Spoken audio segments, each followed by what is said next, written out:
오늘 시간에는 선한 목자를 따라가라 하는 제목으로 하나님 말씀 증거하도록 하겠습니다. 토요 새벽 예배를 통해서 지금 유다서 강의 말씀을 전하고 있습니다. 오늘날 우리들의 시대는 AI가 많이 발전을 하는 시대가 되었습니다. 앞으로 AI는 무궁무진하게 발전을 하게 될 것이고, 또 예전에 공상 과학 영화에서 보던 일들이 정말 현실에서 일어나는 것을 곧 보게 될 것 같습니다.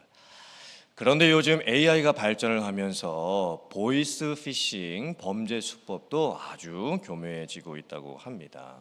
예를 들면 제가 전화를 받았습니다. 그런데 저의 딸의 목소리로 전화가 걸려온 겁니다. 아빠, 제가 급한 일이 생겨서 그러는데 지금 돈 1,000불이 꼭 지금 필요하니까 지금 빨리 저한테 돈 1,000불만 보내주시면 좋겠습니다. 제가 문자로 보내드리는 링크로 누르셔가지고 돈 1,000불만 빨리 보내주세요 라고 하면서 전화가 그냥 끊겼습니다. 다시 전화를 걸어도 전화가 이제 안 되죠. 분명 딸의 목소리로 전화가 걸려온 겁니다. 그리고 너무나 다급한 목소리로 그렇게 걸려왔습니다. 그래서 이제 제가 문자 링크를 눌러가지고 돈 1,000불을 이제 보내게 되죠. 이게 보이스 피싱 수법입니다. 그러면 어떻게 이 범죄 조직들이 제 딸의 목소리를 똑같이 흉내내가지고 저한테 전화를 하게 됐을까요? 요즘 보이스 복제, 클로닝 기술이 상당히 많이 발달을 했습니다. 그러니까 사람의 목소리를 어떻게 복제를 하냐면, 저에게 전화가 이제 걸려왔습니다. 근데 사람의 목소리로 걸려온 게 아니라 컴퓨터 목소리로 이제 전화가 이제 걸려온 겁니다. 이제 병원 보험회사에서 전화가 걸려온 것처럼 이제 전화가 걸려왔습니다. 그래서 저에게 몇 가지 질문을 하게 되는 거예요. 그래서 제가 대답을 해 주었습니다. 그때 그 순간에 제 목소리가 복제가 되는 겁니다. 저의 목소리에 어떤 음색, 높낮이, 말투가 그 짧은 시간에 복제가 됩니다. 그리고 그렇게 녹음된 저의 목소리를 가지고 범죄 조직이 AI 기술을 이용을 해가지고 자기들이 원하는 긴 문장까지 다 만들어낼 수가 있습니다. 그래서 요즘 뉴스를 보면 이제 걸려오는 전화 중에서 사람이 직접 걸은 전화가 아니고 어떤 컴퓨터로 이제 전화가 걸려왔을 때 질문하는 것에 아무 대답도 하지 말라고 하는 그런 뉴스가 지금 나오고 있습니다. 잘못하면 제 목소리가 복제가 될 수가 있는 것이죠. 지금 우리들이 살고 있는 이 시대는 누구를 따라가야 될지 모르는 시대가 되었습니다. 누구를 의지해야 될지 모르는 시대가 되었습니다. 누구를 믿어야 될지 모르는 시대가 되었습니다. 그래서 정말 분별해야 될 게 너무나 많아지고 있습니다. 사람은 살아가면서 학교에서 학문을 배우지요. 뉴스에서 정보를 배웁니다. 사람을 통해서 관계를 배웁니다. 또 일을 하면서 세상의 여러 가지 것들을 배우게 되지요. 그러면서 사람에게 자아관, 인생관, 세계관이 형성이 되는 겁니다. 그런데 요즘 시대는 잘못된 정보가 너무나 많습니다. 다양한 정보도 너무나 많습니다. 낙태 문제나 동성애 문제나 또 마약 문제나 홈리스 문제, 이런 문제들이 너무나 지금 심각한 상황이 되어가고 있고, 또 미국의 관세 정책이 촉발시키는 이 혼란스러운 상황들이 지금 너무나 지금 우리들 힘들게 하고 있는 상황이 되어가고 있습니다. 영적으로도 그렇습니다. 신앙생활을 하고 교회를 다니는 것도 정말 분별해야 될 게 너무나 많아지고 있는 시대입니다. 우리들 주변에 이단들이 너무 많이 있죠. 지금 신천지 이단이 지금 이 미국에도 캘리포니아에도 너무나 많이 들어와 있습니다. 우리가 예수님을 믿고 신앙생활을 어떻게 해야만 하는 것일까요? 이 혼란한 이 시대를 우리가 무엇을 기준으로 삼고 분별하면서 살아가야 하는 것일까요? 오늘 유다서 말씀을 보면 교회 안에 거짓 교사들이 들어오고 이단들이 들어와서 성도들을 미혹하는 일이 벌어지는 사건이 나옵니다. 성도들과 함께 식사도 하고 교제도 나누고 또 삶도 나누면서 좀 친해졌다 싶으면 본격적으로 성도들을 미혹하고 흔들고 결국에는 예수님을 부인하게 만들고 교회를 떠나게 되는 그런 일이 벌어지게 되었습니다. 심지어 이단들이 교회 안에 들어와서 자기 정체를 이제 숨기고 들어오죠. 그리고 교회를 오래 다니다가 이제 교회의 리더까지 되게 된 것입니다. 그 사람들이 말씀을 가르치는 자리에까지 올라갔습니다. 그리고는 성도님들에게 나쁜 영향력을 주기 시작하지요. 특별히 자기가 하나님으로부터 특별한 계시를 받았다. 하나님께서 나에게 어떤 특별한 직접적으로 계시의 말씀을 주셨다라고 주장을 합니다. 그리고 나에게 와서 기도를 받아라. 내 기도를 받으며 하나님의 뜻을 분별할 수가 있다라고 하면서 이제 유혹을 하게 되지요. 그때 성도님들이 그것을 분별하지 못하고 그 잘못된 사람들을 따라가게 되는 일이 벌어졌던 거예요. 그리고 그 사람들 따라가지고 나중에는 결국 교회를 떠나는 일까지 벌어지게 되었습니다. 오늘 유다서 말씀을 보면 그런 사람들을 자기 몸만 기르는 목자라고 하고 있습니다. 참 목자가 아니라는 것이죠. 목자의 모습은 가지고 있습니다. 그런데 성도들이 양떼로서 이 목자를 잘 따라가야 되는데 심지어 교회 안에서조차도 잘못된 목자를 따라가는 일이 벌어졌던 거예요. 잘못된 복음, 변질된 복음이 지금 세상에 너무 많습니다. 그리고 세상에 있는 그런 잘못된 사람들과 잘못된 사상의 영향력들이 지금 교회 안에도 지금 들어오고 있는 상황입니다. 예수님께서 말씀하셨죠. 마태복음 7장 15절 말씀입니다. 거짓 선지자들을 삼가라.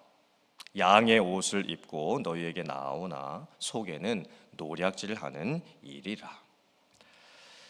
예수님 시대의 모습이 어땠을까요? 종교 지도자들은 성전을 중심으로 해서 온갖 기득권을 다 차지하고 있었습니다. 바리새인들은 원래 경건한 사람들이었는데 점점 율법을 너무 지나치게 적용하면서 율법으로 사람들을 판단하고 있었습니다.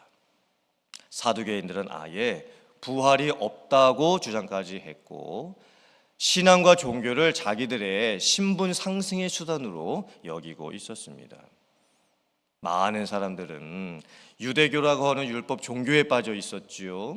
그리고 율법을 행함으로써 구원을 받는다라고 잘못 생각하고 있었습니다. 그때 예수님께서 말씀하시지요. 복음을 선포하십니다. 율법을 행함으로 인하여 구원을 받는 것이 아니고 이제는 예수님이 오셨고 예수님을 믿음으로 말미암아 구원을 받게 될 것이다.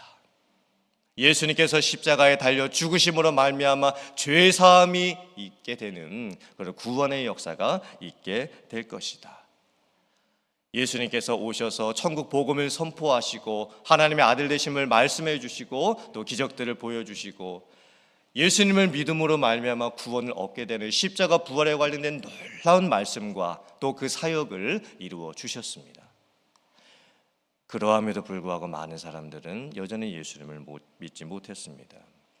양의 탈을 쓰고 있었던 이리와 같은 그런 사람들을 여전히 따라가고 있었습니다. 잘못된 종교적인 습관들 또 그런 행위들을 따라가고 있었던 겁니다.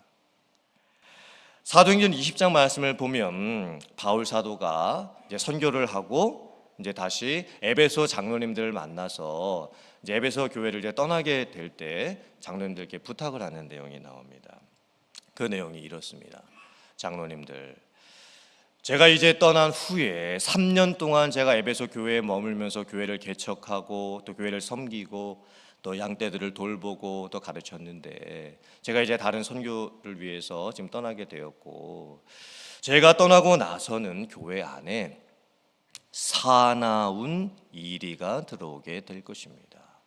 그 사나운 이리는 누구이냐면 어그러진 말을 하면서 옳지 않은 말을 하면서 제가 전해주었던 십자가 부활 예수 그리스도 복음에 대한 말씀이 아니라 다른 복음을 전하는 사람들이 생기게 될 것입니다.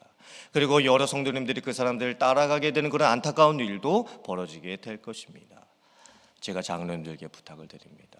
제가 3년 동안이나 밤과 낮으로 수고하면서 여러분들 눈물로 훈계했던 그 훈계를 기억하셔야 됩니다. 특별히 제가 여러분들을 예수님과 또 예수님의 말씀에 부탁을 합니다. 그 말씀이 여러분들을 세우게 될 것입니다. 그러므로 여러분들께서는 예수님과 예수님의 복음의 말씀을 따라가고 그 말씀 위에 서 갈 수 있어야 합니다. 이렇게 지금 바울 사도가 에베소 교회 장로님들에게 부탁을 하셨던 걸까요? 오늘날 우리들의 시대도 똑같습니다. 지금 이 세상에는 우리들을 미혹하고 유혹하는 너무나 많은 사람들과 사상들이 많이 있습니다. 인본주의 사상도 많지요. 또 철학 사상도 많지요. 또 사람들이 주장하고 있는 여러 가지 세상 것들도 많이 있습니다.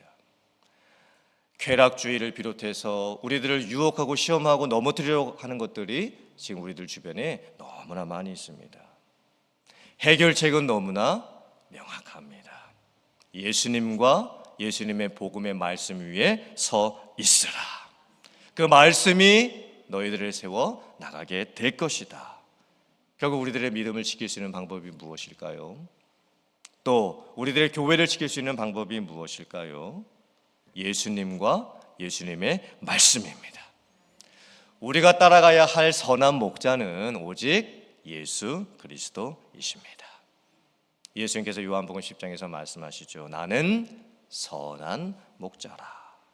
선한 목자는 양떼들을 위하여 목숨을 버리노라. 선한 목자와 선한 양의 관계는 목자도 양을 알고 양도 목자를 아는 관계이다.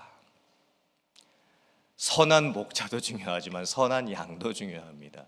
선한 양들은 선한 목자만을 따라갑니다. 다른 목자를 따라가지 않습니다. 그 선한 목자의 음성을 분별해낼 수가 있습니다. 사랑하는 성도님들, 여러분의 믿음을 예수님과 예수님의 말씀 위에 굳게 세우실 수 있기를 주님의 이름으로 축복합니다. 내가 옳다고 하는 것은 진리가 아닙니다. 다른 사람이 옳다고 하는 것도 진리가 아닙니다. 사람들이 만들어 놓은 이 세상의 그 어떤 것도 절대적인 진리는 될 수가 없습니다. 다 상대적입니다. 다 자기가 옳다고 하고 있지요. 자기를 따르라고 하고 있습니다. 사람을 따라가게 되면 사람의 길로 망하게 됩니다. 오직 예수님을 보고 따라갈 수 있는 우리들이 되어야 될 줄 믿습니다. 우리가 무엇을 분별하게 될 때 우리의 기준은 오직 예수 그리스도이어야 합니다. 오직 복음의 말씀이어야 합니다.